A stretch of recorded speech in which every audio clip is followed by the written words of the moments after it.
Subtle আর্টের আজকের পর্বে টেন্ডারার ডেটাবেস সম্পর্কিত খুবই গুরুত্বপূর্ণ এবং ক্রিটিক্যাল একটি প্রশ্ন নিয়ে আমরা আলোচনা করব। প্রশ্নটা হলো, টেন্ডারার ডেটাবেসে পেমেন্ট সার্টিফিকেটের সময় পেমেন্ট ইনফরমেশন আপডেট করার সময় সিকিউরিটি ডিপোজিট বা জামানত বা রিটেনশন মানি প্লাস করব নাকি মাইনাস করব। টেন্ডারার ডেটাবেস কিভাবে পূরণ করব এবং তার ওয়ার্ক এক্সপেরিয়েন্স কিভাবে আপলোড দিব, পেমেন্ট সার্টিফিকেট কিভাবে আপলোড দিব, এই সকল অংশগুলো শিখতে আমার এই ভিডিওটি আপনারা দেখতে পারেন। আশা করি শিখতে পারবেন। তো আজকে আমরা জাস্ট পেমেন্ট অংশটাতে রিটেনশন মানির যে প্রবলেমটা সেটা সলভ করার চেষ্টা করব। সে লক্ষ্যে আমরা টেন্ডারার ডেটাবেস থেকে পেমেন্ট ট্যাবে আসলাম। এখন এই পেমেন্ট ট্যাবে আসার পরে আমরা ম্যানুয়ালি একটি কাজের আপলোড দিয়ে এটা দেখার ট্রাই করব। তো আমরা আসলে এটার কন্টাক্ট ইনফরমেশন আগেই আপলোড দিয়ে রেখেছি। এখন আমরা দেখেন যে এখানে আমাদের এই 4 নাম্বার যেটা আমাদের একটা কনস্ট্রাকশন ওয়ার্ক এবং এটা হচ্ছে আমাদের ম্যানুয়াল ভাবে আমরা কাজ করেছি। এটার পেমেন্ট ডিটেইল আমরা আপডেট করার সময় বিষয়টা সম্পর্কে ক্লিয়ার হব। প্রথমে আমরা হচ্ছে এখানে কন্টাক্ট ইনফরমেশন দেখতে পাবো। এরপরে আসবে হচ্ছে আমার পেমেন্ট ইনফরমেশন, যেখান থেকে পেমেন্ট ইনফরমেশন আমার পেইড বিল অ্যামাউন্ট 1 টাকাও পেইড হয়নি এবং আমার রিমেইনিং রানিং বিল আছে হচ্ছে 50 লক্ষ টাকা। তো এখন আমরা পেমেন্ট ইনফরমেশন আপডেট করব। পেমেন্ট ইনফরমেশন আপডেট করার জন্য এটা হচ্ছে আমাদের পেমেন্ট সার্টিফিকেট। তো এখন আমরা যদি এই আমাদের এই পেমেন্ট ইনফরমেশন দেখি, প্রথমেই বলছে দেখেন পেমেন্ট রেফারেন্স নাম্বার, এটাতে লাল কালারের স্টার মার্ক, তার মানে এটা আমাদের ম্যান্ডেটরি ফিল্ড, অবশ্যই পূরণ করতে হবে। তাহলে পেমেন্ট রেফারেন্স নম্বর, এটা আমরা যখন পেমেন্ট সার্টিফিকেট দেখব তখন এই জায়গা দেখেন স্মারক নম্বর একটা লেখা আছে, যেটা হচ্ছে র্যাক ময়মন বা পাউবো I-10 128। তো আমরা আসলে এখানে যাবতীয় কিছু না লিখে আমরা জাস্ট শুধু হচ্ছে 128টা লিখবো। আচ্ছা, এটা অলরেডি এক্সিস্ট যেহেতু আছে আমরা 130 লিখবো। এরপরে আসবে হচ্ছে পেমেন্ট ডেট।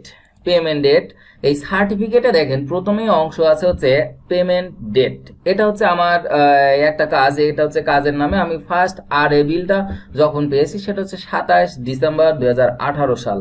এটা হচ্ছে কিন্তু আমার এই ফার্স্ট একটা পেমেন্ট ডেট, তারপরে সেকেন্ড, থার্ড, ফোর্থ, ফিফথ এভাবে আমরা বিলটা পেয়ে থাকবো।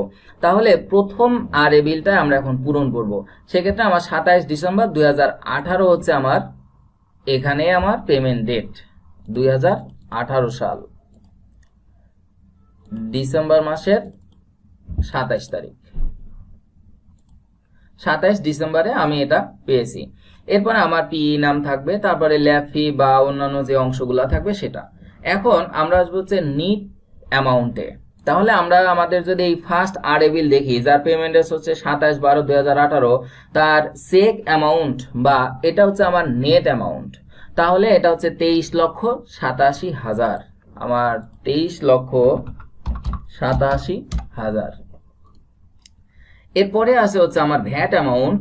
তাহলে আমি পেমেন্ট সার্টিফিকেট থেকে ভ্যাটটাও দেখে নিব। ভ্যাট অ্যামাউন্ট হচ্ছে 2,17,000, 2,17,000। এআইটি, তারপরে আছে আমার হচ্ছে এআইটি। আমি পেমেন্ট সার্টিফিকেটে দেখবো যে আমার আয়কর কত কেটেছে। আয়কর কেটেছে হচ্ছে 1,86,000। তাহলে আয়করের অংশটাতে লিখবো আমি হচ্ছে 1,86,000। এরপরের যেটা অংশ রিটেনশন মানি বা সিকিউরিটি ডিপোজিট বা হচ্ছে জামানত, এটা খুবই গুরুত্বপূর্ণ। প্রত্যেকটা পেমেন্ট থেকে এটা আসলে 5% কাটে, তবে 5% সবসময় ফিক্সড না। প্রকিউরিং এন্টিটি বা ক্রয়কারী এটা আসলে কম বেশি করতে পারেন, এটা প্রকিউরিং এন্টিটির এখতিয়ার।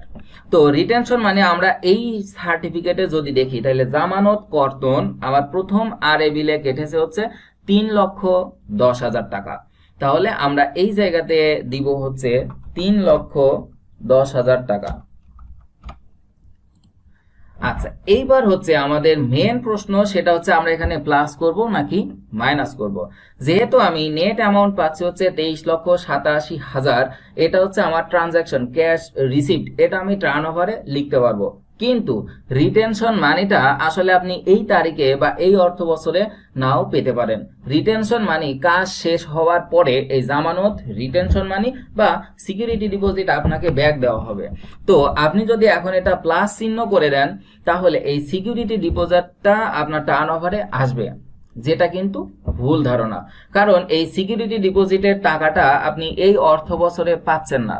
তো কাজেই এই অর্থ বছরে আপনার অ্যাভারেজ অ্যানুয়াল কনস্ট্রাকশন টার্নওভারে এই 3,10,000 টাকা আসবে না। আচ্ছা, তো তাহলে আমরা কি করব? এটা অ্যাকচুয়াল যেটা নিয়ম, অ্যাকচুয়াল নিয়ম অনুযায়ী এই রিটেনশন মানি বা সিকিউরিটি ডিপোজিট যেহেতু ঠিকাদার পায় না, সেহেতু অর্থাৎ ইনস্ট্যান্ট পায় না, কাজ শেষ হওয়ার পরে পেয়ে থাকে, তো আমরা এটাকে আসলে মাইনাস করব। এটাই আসলে অ্যাকচুয়াল নিয়ম। আমরা যতগুলা সিকিউরিটি ডিপোজিট বা আমাদের রিটেনশন মানি জামানত কাটবে সেটা আমার এই নেট অ্যামাউন্ট থেকে আমি মাইনাস করে দিব, দিয়ে তারপরে না আমি টাকাটা আমার অ্যাকাউন্টে পাবো, ক্যাশ রিসিভ করব, এবং এই ক্যাশ রিসিভড এটাই হচ্ছে আমার টার্নওভার। তাহলে এখন আপনারা প্রশ্ন করতে পারেন যে তাহলে আমরা এই সিকিউরিটি ডিপোজিট বা জামানত বা রিটেনশন মানি কখন আপলোড করব? এটা কি তাহলে আমার টার্নওভারে আসবে না? হ্যাঁ, অবশ্যই সিকিউরিটি ডিপোজিট বা রিটেনশন মানি আপনার টার্নওভারে আসবে, কারণ এটা আপনার টাকা। এখন প্রশ্ন হলো, যখন এই কাজটি কমপ্লিট হবে, যদি আমার এই কাজের মেয়াদ 1 বছর থাকে, তাহলে 1 বছর পরে যখন কাজ কমপ্লিট হবে তখন এই সিকিউরিটি ডিপোজিট কিন্তু আপনাকে ব্যাক দেওয়া হবে। তাহলে মনে করি যে আমার 18-19 সালে এই কাজটা আমার হয়েছে, আমার সিকিউরিটি ডিপোজিট কেটেছে, কিন্তু 19-20 অর্থ বছরে গিয়ে আমাকে সিকিউরিটি ডিপোজিটের টাকাটা দিয়ে দেওয়া হয়েছে। তো ফলে এই সিকিউরিটি ডিপোজিটের এই 5% টাকা একটা হিউজ অ্যামাউন্ট টাকা হয়ে যাবে তখন, সেটা আপনার 19-20 অর্থ বছরের অ্যাভারেজ অ্যানুয়াল কনস্ট্রাকশন টার্নওভারের সঙ্গে যুক্ত হবে। তাহলে বিষয়টা খুব পারফেক্ট হিসেব আকারে চলে আসবে, কোনো ভুল থাকে না। তো আমরা সে লক্ষ্যে এখন এখানে প্লাস চিহ্ন করব। হ্যাঁ, তবে এই ক্ষেত্রে আপনাদের আরেকটি প্রশ্ন আসতে পারে, সেটা হচ্ছে যখন আমি সিকিউরিটি ডিপোজিটগুলো শুধুমাত্র আপডেট করব, অর্থাৎ নেট অ্যামাউন্টের জায়গায় লিখব, তখন তো আমার ভ্যাট এবং আইটি থাকবে না, কারণ সিকিউরিটি ডিপোজিটের উপরে তো কোনো ভ্যাট এবং আইটি কাটা হয় না। তাহলে সেখানে আমি কি লিখব? এটা খুবই ভালো একটি প্রশ্ন এবং যার উত্তর খুব সহজ। দেখেন, নেট অ্যামাউন্টের জায়গাতে আপনারা যতগুলা জামানত পাবেন বা সিকিউরিটি ডিপোজিট ব্যাক পাবেন সেটা লিখবেন, এবং ভ্যাট এবং আইটি কিন্তু এখানে পার্সেন্টেজ দ্বারা কোনো ফর্মুলা করা নাই, এটা ইনপুট দিতে হয়। যেমন দেখেন, আমি চাইলে এখানে 10 টাকাও কিন্তু লিখতে পারি। তো যেহেতু এটা এরকম ইনপুট দিতে হয়, এবং এখানে হচ্ছে স্টার মার্ক করা আছে, লাল কালারের স্টার মার্ক, এটা হচ্ছে ম্যান্ডেটরি ফিল্ড, আপনাকে আপলোড দিতেই হবে।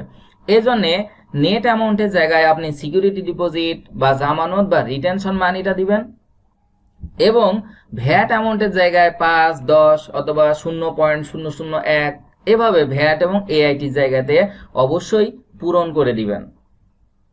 তাহলে আপনার কিন্তু 19-20 অর্থ বছরের টার্নওভারে সিকিউরিটি ডিপোজিটটা অবশ্যই অ্যাড হবে। এতে আপনারও যেমন কোনো ক্ষতি হবে না, তেমনি আপনার কোনো রুলস ভায়োলেটও করতে হবে না। তবে অবশ্যই যখন এখানে সিকিউরিটি ডিপোজিট নেট অ্যামাউন্টের জায়গায় সিকিউরিটি ডিপোজিটটা দিবেন, তখন হচ্ছে এই যে এখানে আছে যেটা রিমার্কস অথবা রিজন অফ ডিডাকশন, এই দুইটাতে আপনি খুবই ভালো করে এটা লিখে দিবেন যে এটা আমার কোনো বিলের টাকা না, সিকিউরিটি ডিপোজিটের টাকা, এজন্য এটাতে আমার ভ্যাট এবং এআইটি মুক্ত। এভাবে আপনি ইংরেজিতে একটি কমেন্ট লিখে দিবেন। তাহলে পিই যখন এটা ভেরিফাই করবেন তখন পিই বিষয়টা বুঝবেন এবং আপনার পেমেন্ট সার্টিফিকেটটি ভেরিফিকেশন করে দিবেন। এবং যখন আপনি সিকিউরিটি ডিপোজিটকে মাইনাস করে আলাদা করে লিখবেন, তখন আপনার ফাইনাল বিলটাকে কিন্তু অবশ্যই ফাইনাল করা যাবে না, কারণ ফাইনাল বিলকে যদি আপনি ফাইনাল বিল হিসেবে সিলেক্ট করে দিয়ে থাকেন তাহলে কিন্তু আপনার এখানে আর কোনো সিকিউরিটি ডিপোজিট আপডেট করার অপশন থাকবে না। ফলে টার্নওভার থেকে আপনার সিকিউরিটি ডিপোজিটের টাকাটা বাদ পড়ে যাবে, যেটা আপনার জন্য ক্ষতির কারণ। যদি আপনার টার্নওভার কমে যায় তাহলে আপনার টেন্ডার ক্যাপাসিটিটাও কমে যাবে। এজন্যে যখনই আপনি সিকিউরিটি এখানে প্লাস চিহ্ন দিয়ে সিকিউরিটি ডিপোজিটটাকে মাইনাস করে দিবেন এবং সবার লাস্টে কাজ সমাপ্তির পরে আপনি আলাদাভাবে সিকিউরিটি ডিপোজিট সংযুক্ত করবেন, তখন কিন্তু ফাইনাল বিলটাকে ফাইনাল হিসেবে সিলেক্ট করা যাবে না। সিকিউরিটি ডিপোজিটের বিলটাকে আপনাকে ফাইনাল হিসেবে সিলেক্ট করতে হবে। তো আশা করি সকলেই বিষয়টি বুঝতে পেরেছেন। যদি কোনো প্রশ্ন থাকে তাহলে কমেন্ট করবেন। সাবটেল আর্ট চ্যানেলটি সাবস্ক্রাইব করে সঙ্গে থাকবেন। সবাইকে ধন্যবাদ।